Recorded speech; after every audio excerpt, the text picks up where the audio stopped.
Vraie Voix Sud Radio, le coup de projecteur des vraies voix.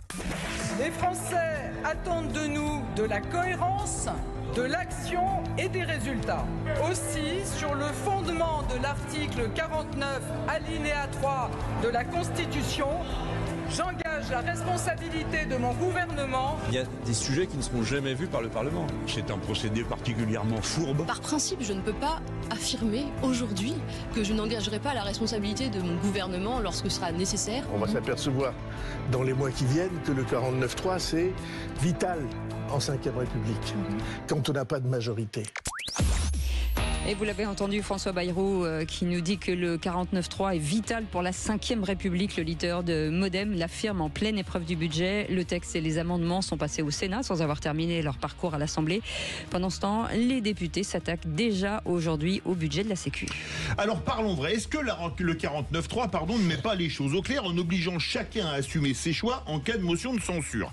Est-ce qu'il ne permet pas la stabilité même en cas de majorité relative? Et à cette question, comme dit Bayrou, le 49.3 est-il vital pour la Ve République? Vous dites non à 85%. Vous voulez réagir? Le 0826 300 300. Et notre invité Bertrand Mathieu, professeur émérite de droit constitutionnel à la Sorbonne et auteur de La justice en question aux éditions Dialogue. Professeur, merci d'avoir accepté notre invitation. D'abord, le tour de table avec nos vraies voix. Philippe Bilger. Il faut bien voir que François Bayrou a dit que le 49.3 était fondamental lorsqu'on n'avait pas de majorité. C'est le premier point.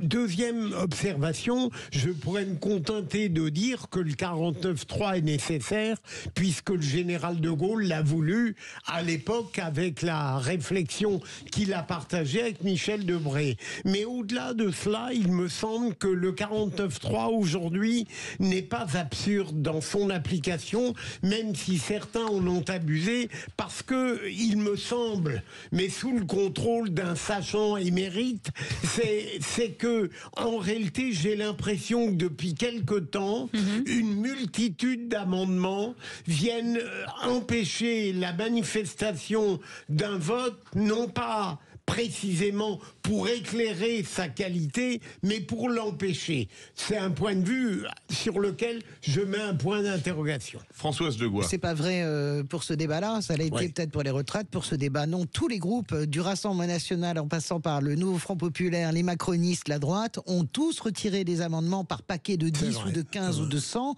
justement pour qu'on puisse aller au bout de l'examen du texte, donc ça tient pas.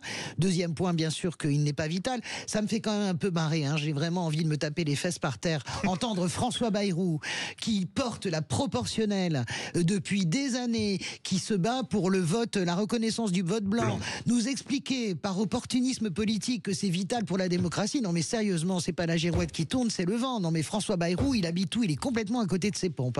Excusez-moi de vous le dire. Non, le 49.3, bien sûr, correspond à la lettre, mais ça n'est pas l'esprit de la démocratie. Il faut aller au bout du débat. Quand on est gouverné par une minorité à 5% et avec un groupe macroniste dont on voit qu'ils ils sont complètement à côté de leur pompe, les macronistes, on ne sait pas où ils sont à la cafétéria quand il faut voter, ils laissent le RN soutenir le gouvernement. Eh bien, je pense que non, il faut en terminer de toute façon avec cette Ve République. Jean-Christophe Depuis 1958, je crois que c'est plus de 100 fois on a utilisé le 49.3, ça fait partie de la Constitution, donc on a les règles dans les mains. La Constitution elle est là. C'est vrai que ça fait pas plaisir, notamment l'année dernière, je me rappelle, sur la réforme des retraites, dur, on avait pris la pilule. Oui, c'est dur parce qu'il y a des négociations, c'est un peu comme le dialogue social. C'est-à-dire qu'on vous le supprime et quelque part, mais c'est légal. Voilà. La castration. Et après, il y a de mémoire, je crois, le spécialiste nous le dira, je crois qu'il n'y a pas eu un gouvernement renversé suite à la motion de censure, suite au 49.3. Donc en fait, tout ça, ça me fait bien rigoler. Si, il y en a eu un, non? Je suis pas sûr. Il y a eu zéro gouvernement renversé. Et du coup, à chaque fois, on nous dit, tiens, on fait une motion, et derrière, en fait, ça ne suit pas. Et donc, les gouvernements passent en force. Donc, il y a beaucoup de théâtre aussi. C'est un peu la commedia dell'arte derrière tout ça. Chacun tire son épingle du jeu et fait du buzz. Bertrand Mathieu, vous êtes professeur émérite de droit constitutionnel à la Sorbonne et auteur du livre La justice en question, publié aux éditions Dialogue. Est-ce que vous pensez, comme François Bayrou, que le 49.3 est vital ou qu'on pourrait finalement s'en passer? Écoutez, je ne vais pas me prononcer sur l'auteur de cette affirmation, mais sur l'affirmation elle-même. Je crois en effet que le 49.3, c'est un outil qui permet à un gouvernement qui n'a pas de majorité solide de faire passer le texte sans vote, la majorité absolue des députés pouvant le renverser. Alors je crois que c'est en effet un outil qui s'impose dans le contexte politique que nous connaissons. Le débat sur le problème de savoir si c'est démocratique ou non. J'allais dire que notre Constitution, elle est le cadre, le mode d'emploi de la démocratie. Et à partir du moment où on utilise l'un des outils qui est dans la Constitution, on peut considérer que c'est opportun ou non, ou pas opportun politiquement, mais on ne peut pas considérer que c'est non démocratique. Enfin, la Constitution de 1958, elle est faite pour assurer une stabilité gouvernementale, quel que soit les équilibres à l'Assemblée nationale. Et je crois en effet que c'est, en tout cas, que l'on en use ou que l'on en abuse, un outil essentiel dans les institutions de la Ve République. Attendez, François, je rebondis sur ce qu'a dit François Bayrou, qui dit « il n'y a rien de plus démocratique que le 49-3 ». Non mais écoutez, là, c'est peut-être un petit peu exagéré. Mais bien sûr, il n'y a rien de moins démocratique. Pardon. C'est ni il n'y a rien de plus démocratique, ni il n'y a rien de moins démocratique. C'est un outil qui est fait pour servir dans des situations particulières, dans des situations un peu extraordinaires, comme celle que nous connaissons, mais ce n'est pas un mode de fonctionnement normal et ordinaire des institutions. Il y a un gouvernement en fait qui a été renversé, c'est celui de Georges Pompidou en 1962. Oui. Il est renversé par une motion de censure et derrière dissous immédiatement et il sort renforcé.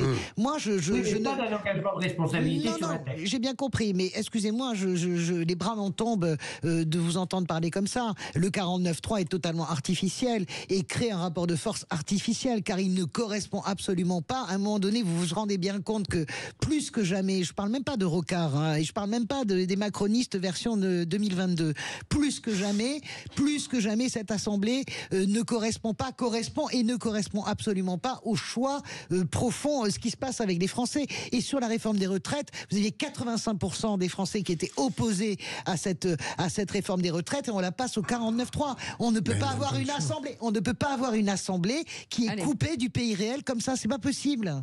Professeur, c'est que le choix des électeurs n'a pas été clair. C'est tout. Excusez-moi, mais sur les retraites. Françoise, on le laisse finir. Je pensais qu'il avait terminé. Pardonnez-moi, professeur. Mais laissez répondre le professeur à François Seguin. Mais je le vois qui est silencieux là. Ouais. Allez-y, Philippe Bilger. Monsieur le professeur, au fond, même en raisonnant selon le dessin gaulliste, est-ce qu'il y aurait une autre alternative possible au 49-3 pour permettre à l'exécutif de fonctionner de manière efficace ? Écoutez, Philippe Bilger, d'abord permettez-moi de vous saluer et je vais vous répondre non. Le problème, c'est qu'on met dans la Constitution de 1958 un certain nombre d'instruments entre les mains du gouvernement pour assurer une stabilité, quelle que soit ou presque la situation politique. En fait, on raisonne aujourd'hui non pas avec une majorité positive, mais avec une majorité négative. C'est-à-dire que le gouvernement peut gouverner tant qu'il n'a pas contre lui une majorité absolue de députés. C'est ça la règle du jeu. On peut la contester, mais c'est la règle du jeu, c'est la règle fixée par la Constitution. Jean-Christophe Couvi. Non, mais sinon, on revient à la Troisième République, en fait, et c'est ingouvernable. Et donc, à un moment donné... Ou à la quatrième. Ou à la quatrième, mais je peux comprendre que l'esprit de la troisième, c'était ça, d'ailleurs. C'était complètement ingouvernable. Mais je peux comprendre aussi que justement, le général de Gaulle a voulu donner les moyens de mener sa politique. Et aujourd'hui, on a cette Constitution. En 2008, de mémoire, je crois que la Constitution, a été un peu changée par rapport au, justement, 49.3. On ne peut pas l'utiliser autant de fois qu'on veut. Si vous permettez, ça a été très réduit. Puisqu'on peut l'utiliser pour les textes financiers et pour un projet ou une proposition de loi par session parlementaire. Donc c'est pas, en tout cas, c'est pas un mode général de gouvernement aujourd'hui, ce que ça a pu être dans le passé. Mais est-ce que quelque part, excusez-moi, on le contourne pas assez facilement, parce qu'on peut l'utiliser autant de fois qu'on veut pour le projet de budget et projet de loi de finances de la sécurité sociale, que donc sur les lois, on va dire, cardinales... La loi cardinale, bien sûr, vous avez raison. Avec le PLFSS, finalement, on peut pas l'utiliser, vous me passerez l'expression encore une fois, à gogo. Bien sûr. Mais l'idée, encore une fois, et vous avez raison, ce sont des textes particulièrement importants qui font que sans budget, on ne peut pas gouverner et le pays se trouverait en effet dans l'incapacité de fonctionner, d'où cet accent mis sur son utilisation en matière budgétaire. Alors, je voulais ajouter que je ne suis pas en train ici de porter un jugement sur la pertinence ou la non-pertinence de son utilisation aujourd'hui, simplement sur la validité de l'instrument et sur son utilité dans le système constitutionnel. Mais professeur, personne ne remet en cause la validité du 49.3 et personne, c'est très bien que vous vous réfugiez sur les textes et sur la quintessence même du 49.3. Il n'y a personne dans la classe politique qui remet en cause la légalité du 49.3. Moi, on peut faire 1h30 de conférence là-dessus, vous et moi. On peut faire 1h30 de conférence. Certains en veulent pas. Mais là, c'est autre chose. Oui. Ça, c'est une réforme des institutions. Mais je vous parle pas de ça, là. Personne ne dit, n'accuse le gouvernement d'être dans l'illégalité. C'est intéressant que vous soyez professeur. Vous parlez de la pertinence. Mais tout est justement dans la pertinence. Tout est justement dans les conséquences sur l'écosystème et le débat démocratique. Vous êtes un spécialiste de la Constitution et de la 5e ou de la 6e peut-être. Moi, je suis désolé de vous dire qu'on ne va pas pouvoir continuer 10 000 ans et plus encore avec un tel déséquilibre des pouvoirs du Parlement par rapport à l'exécutif et plus encore un tel déséquilibre des pouvoirs du Parlement et de l'exécutif par rapport au pouvoir du président de la République. Ça n'est pas possible. Il y a toujours un moment, si vous voulez, où l'Assemblée, elle est arrêtée. Si elle n'est pas arrêtée par l'exécutif, elle est arrêtée directement par la présidence de la République. Monsieur le professeur.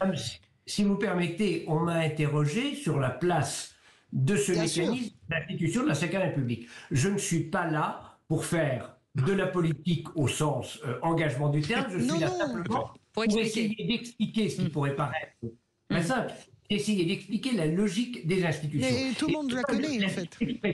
La seule expression sur laquelle je m'inscris en faux, c'est de dire que ce n'est pas un mécanisme démocratique. C'est un mécanisme démocratique parce qu'il est prévu par la règle du jeu de nos institutions démocratiques. Bien sûr, bien sûr. Il ne faut pas oublier que la contrepartie du 49.3, c'est de mettre justement, d'engager la responsabilité d'un gouvernement. Donc en fait, vous mettez votre responsabilité sur la table. Si la motion et si les votes vous destituent, le gouvernement tombe. Donc en fait, c'est aussi ça. C'est-à-dire que oui, vous passez en force, mais de l'autre côté, vous dites, je peux aussi prendre un carton rouge. Et maintenant, est-ce que justement dans l'Assemblée nationale, ils iront jusque-là? C'est ça la vraie question. C'est ça la démocratie aussi. Moi, je trouve que je ne suis pas d'accord avec vous sur le caractère. Bien sûr qu'il est démocratique parce qu'il est légal, mais les conséquences ne le sont pas. Par ailleurs, sur la motion de censure, la semaine dernière, j'aurais juré cracher mes 2 mains et mes 2 pieds que cette motion de censure serait rejetée. Je n'en suis pas si certaine. J'entends les déclarations de Jordan Bardella ce matin qui commence à dire attention, on va mettre nous-mêmes notre propre motion de censure. Je ne sais pas en réalité. Je trouve qu'il y a énormément de crispation sur ce débat budgétaire. Je ne sais pas ce que vous en pensez. C'est un peu dégradé. Je trouve que c'est très dégradé en fait. Oui, mais vous avez probablement raison sur la qualité du débat. Mais madame, ce que vous disiez vous-même, c'est qu'il y a un risque, saurait le mesurer, mais qu'il y a un risque de censure du gouvernement, c'est-à-dire qu'on est dans un processus de responsabilité qui est susceptible de fonctionner. Et le mécanisme même de la démocratie et du parlementarisme. Mais Bertrand Mathieu, Jean-Christophe Couvi m'a envoyé comme ça un fluide intéressant. Est-ce que ce qu'il dit, c'est pas très juste, c'est que c'est pas l'équilibre des institutions? L'Assemblée nationale peut faire sauter le gouvernement, mais le président de la République peut faire sauter l'Assemblée nationale, et le Sénat ne peut pas faire sauter le gouvernement, et le président de la République ne peut rien contre le Sénat. Est-ce que quelque part, c'est pas un équilibre? Absolument. Sauf que dans le cas de figure où nous sommes, le président de la République ne peut plus faire sauter. C'est fini. Oui, heureusement. Dans la circonstance dans laquelle nous sommes. Et je suis d'accord avec votre analyse de manière générale. Philippe, est-ce que, professeur, au-delà du 49.3, est-ce qu'il n'a pas été plus discuté qu'en d'autres circonstances politiques parce qu'il dépendait un peu de la manière peut-être atypique dont Emmanuel Macron pratiquait, par exemple, son pouvoir présidentiel? Oui, le problème, c'est que Emmanuel Macron s'est trouvé comme un certain nombre de ses prédécesseurs, en tout cas les premiers ministres qui étaient nommés par le président de la République, se sont trouvés avec des majorités relatives. Et à partir du moment où il y avait des majorités relatives, finalement, que la politique vienne du président ou qu'elle vienne du Premier ministre, il leur a fallu utiliser cet outil. Le problème, encore une fois, quand on dit que la situation majoritaire à l'Assemblée est quand même très particulière, ça vient du fait que les électeurs n'ont pas envoyé à l'Assemblée une majorité claire, ça je crois que c'est évident, et à partir du moment où ils n'ont pas envoyé une majorité claire, il faut bien gouverner ce pays, et pour gouverner ce pays, il faut utiliser un certain nombre de mécanismes prévus par la Constitution. Merci beaucoup Bertrand Mathieu, professeur émérite de droit constitutionnel à la Sorbonne et auteur de ce livre, La justice en question, publié aux éditions Dialogue. Merci mille fois d'avoir accepté très bien, monsieur le professeur. Notre invitation. Philippe Bilger, on vous retrouve demain avec grand plaisir. Merci beaucoup Françoise Degois. Merci Jean-Christophe Couvi. Et bravo pour cette première. Bravo. Il n'hésite pas, il est fluide. On l'a pas beaucoup embêté.